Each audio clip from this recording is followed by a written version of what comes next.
जय साईं राम। आप सभी साईं भक्तों को बाबा के कृपा और आशीर्वाद से एक बहुत प्यारी साईं लीला मैं आप लोगों को सुनाने जा रही हूँ।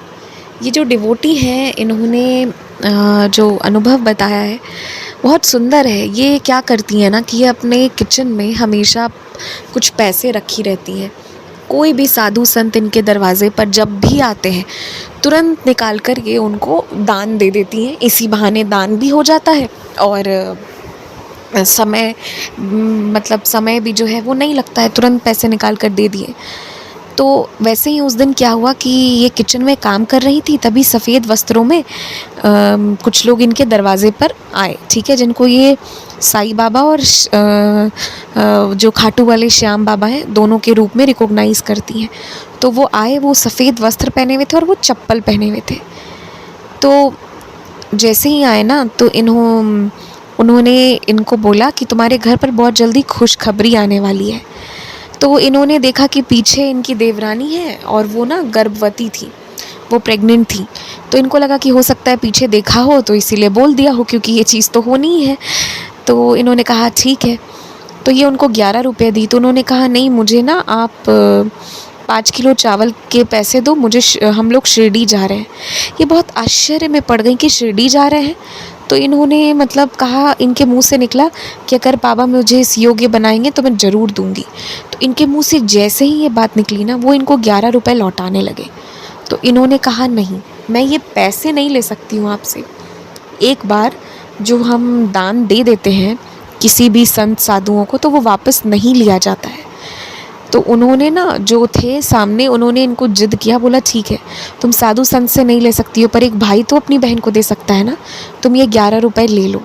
तो ये 11 रुपये ले ली। इन्होंने कहा कि मैं इसका क्या करूँ। इनकी आंखों में ना एकदम आंसू भर गए थे कि बताओ, मेरी बात सुनते ही ये मुझे पैसे लौटा रहे। तो उन्होंने कहा आप इसे पूजा स्थल पर रखो और जैसे ही खुशखबरी आए, जो आप अच्छा हो जाए, आप तुरंत इस पैसे का प्रसाद चढ़ाना, प्रसाद बंटवाना। तो इन्होंने कहा ठीक है और इन्होंने उसी तरह से पूजा स्थल पर रख दिया। उन्होंने जाते जाते इनको एक और इंस्ट्रक्शन दिया कि गुरुवार का व्रत करने को कहा इनसे। अब जो लीला होती है ना कि उन्होंने कह दिया था इनसे कि थर्सडे का व्रत करने को। इन्होंने कहा ठीक है। और ये ना बहुत जल्दी में, वो लोग बहुत हड़बड़ी में थे, तो उन्होंने बहुत जल्दबाजी में बात की। घर में इतने लोग थे, ना ही कोई चेक करने आए कि ये किससे बात कर रही है, ना ही किसी को पता चला कि ये कौन है सामने बाहर। किसी को कुछ पता ही नहीं चला। ये सारा कॉन्वर्सेशन ना बड़ी जल्दी में हुआ। तो ये चीज़ हो गई। उसके बाद जैसे ही इनकी देवरानी को इनके घर पर बेबी आया, इन्होंने तुरंत जो है वो प्रसाद बंटवा दिए। अब दूसरा बाबा ने कहा था गुरुवार व्रत करने के लिए, ठीक है। तो इनकी जो देवरानी को जो बच्चा हुआ था वो हुआ था नवरात्रि के टाइम पे। और उसके बाद फिर सावन का टाइम आया। इनके स्मरण में आया कि मैंने तो अभी गुरुवार व्रत नहीं किया है, तो मैं अब सावन के में इन्होंने सोचा कि मैं गुरुवार व्रत की शुरुआत करती हूँ। अब मज़े की बात तो यहाँ ये है कि उस वक्त इनको ये मालूम ही नहीं था कि गुरुवार का व्रत कैसे करते हैं। और ये बहुत लोगों के साथ होता है कि इनिशियली हमें नहीं पता होता है कैसे करना है। तो इनको भी नहीं पता था कि गुरुवार व्रत कैसे करना होता है। तो ये बस उस दिन केले के पेड़ का पूजा किया इन्होंने और बाबा का स्मरण करती रही। और उस दिन ये छत पर कपड़ा पसारने गई थी, तभी एक पोस्टमैन आया इनके घर पर और इनकी सासू माँ को एक लेटर दिया। तो जो लेटर था ना, उस पर जो नाम लिखा था वो घर के किसी सदस्य का नहीं था। तो इनकी सासू माँ ने पोस्टमैन को कहा नहीं, आप ये ले जाओ, ये हमारा नहीं है, हमारे किसी भी घर के सदस्य का ये नाम नहीं है। तो पोस्टमैन ने कहा कि आपके ही घर है, सारे लोग आ जाएं तो आप पूछ लेना एक बारी, नहीं तो मैं फिर कल आपसे ये लेटर वापस लेकर चला जाऊँगा यदि किसी का नहीं हुआ तो। एंड जैसे ही ये ऊपर से नीचे आई तो इनकी सासू माँ ने इनको दिखाया। ये देखकर इतना रोई, इतना खुश हुई, क्योंकि ये इनका जॉब लेटर था। इनको सर्व शिक्षा अभियान में अनुबंध के तौर पर इनकी ज्वाइनिंग आई थी, जहाँ इन्होंने 4 साल तक नौकरी की। तो ये बहुत खुश हुई। और वो थर्सडे का दिन था। पहला व्रत करते ही तुरंत इनको इनकी जॉब मिली। ये अपने हस्बैंड को कॉल की, इन्होंने बताया। एक्चुअली इनकी सासू माँ को याद इसलिए नहीं था क्योंकि इनके ना फादर का नाम लिखा हुआ था, ठीक है। तो हो सकता है कि अपने समधी का नाम भूल गई हो, याद नहीं भी हो सकता है। तो इसके वजह से उनको लगा कि ये तो हमारे घर पे किसी का है ही नहीं। इनके हस्बैंड का नाम नहीं था, इनके फादर का नाम था। तो खैर फिर उसके बाद जो है इन्होंने मतलब ये बहुत खुश हो गई कि इनको जॉब मिल गई है। फिर इन्होंने मतलब अपनी पहली तनख्वाह से, जैसा इन्होंने प्रॉमिस किया था चावल चढ़ाने का 5 किलो, तो इन्होंने वो चीज़ अपनी सैलरी से की और इन्होंने वो जॉब फिर 4 साल तक किया। तो इन्होंने कहा कि साईं जो है उन्होंने तब भी मुझे पाला, तब भी उन्होंने मेरा टेक केयर किया और आज भी बाबा मेरा केयर करते हैं। तो इनका अनुभव बहुत सुंदर सा था।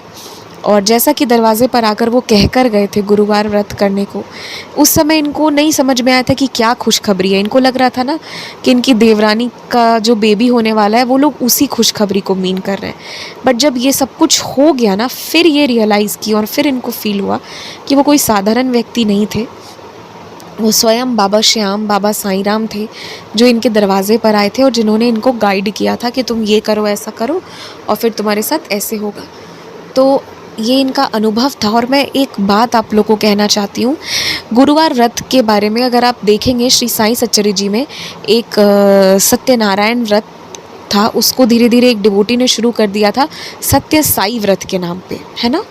तो ये साईं सच्चरी जी में एक ही 2 लाइन का इसका वर्णन है और किस अध्याय में है ये मुझे बिल्कुल स्मरण में नहीं है, पर है।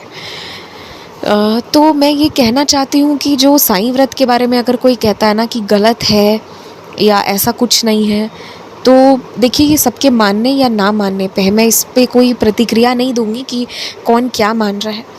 पर जब मैंने बाबा को पूछा था और बाबा ने जो मुझे समझाया, जो सिखाया, एक नॉर्मल व्रत कथा की किताब 10-11 रुपए की मुझे मिली होगी, और जो मैंने नियम पढ़ा, जो मुझे पता चला, तो मुझे समझ में आया कि बाबा ने चीज़ों को कितने सुंदर से बना कर रखा है।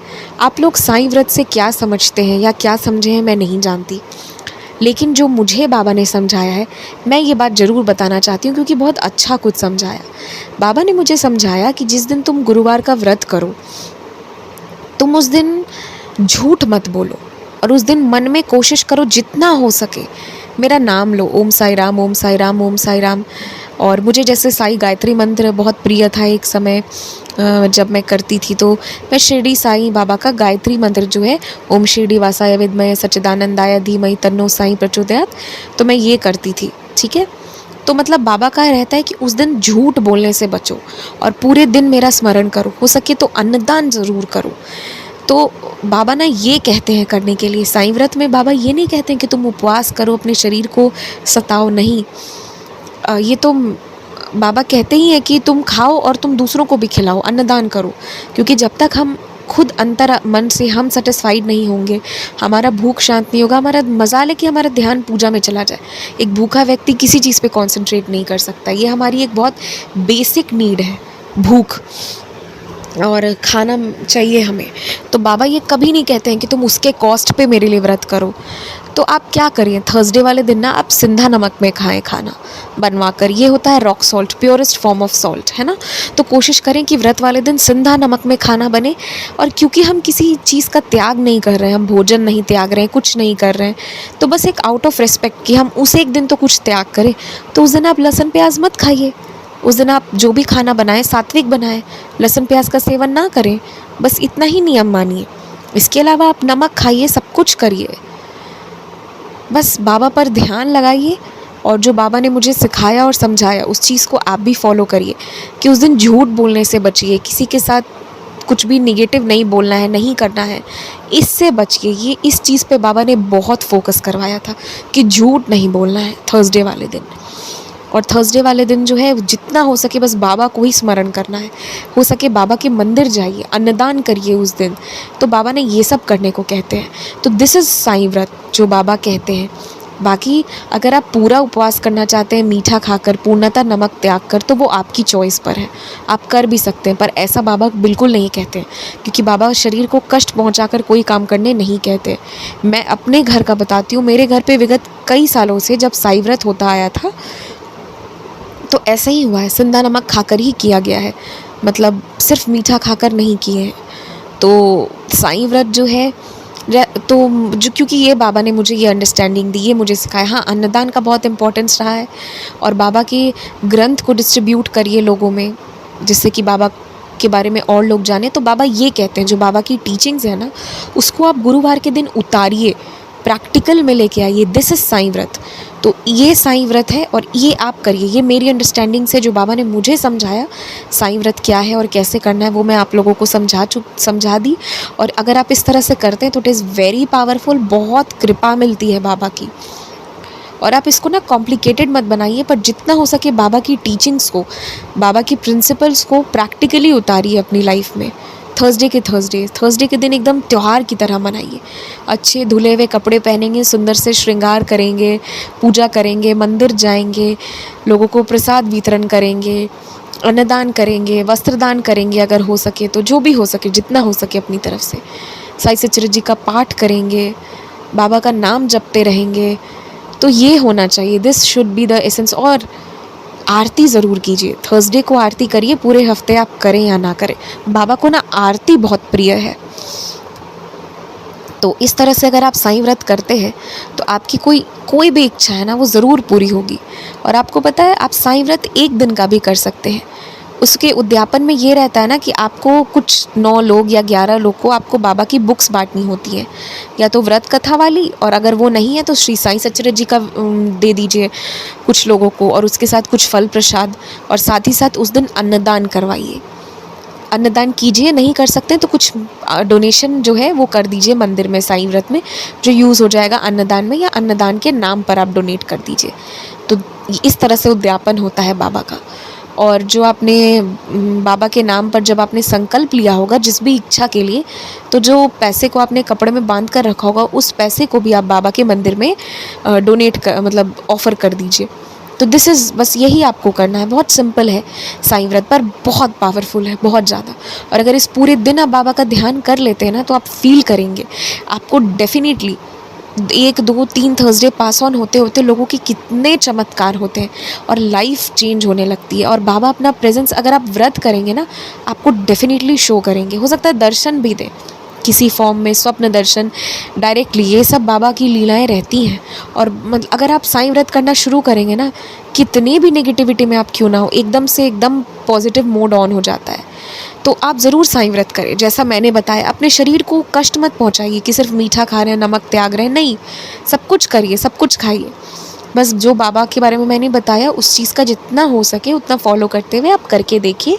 और एक इच्छा को एक समय पर रखकर साईं व्रत करिएगा।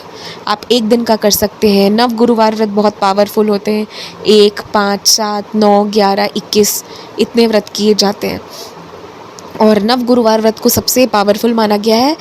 और मैं इसको सबसे पावरफुल इसलिए भी फ़ील करती हूँ क्योंकि जब भी कोई व्यक्ति नव गुरुवार व्रत उठाते हैं और कुछ इच्छा होती है तो वो पूरी ज़रूर होती है। मैंने ये चीज़ देखा है।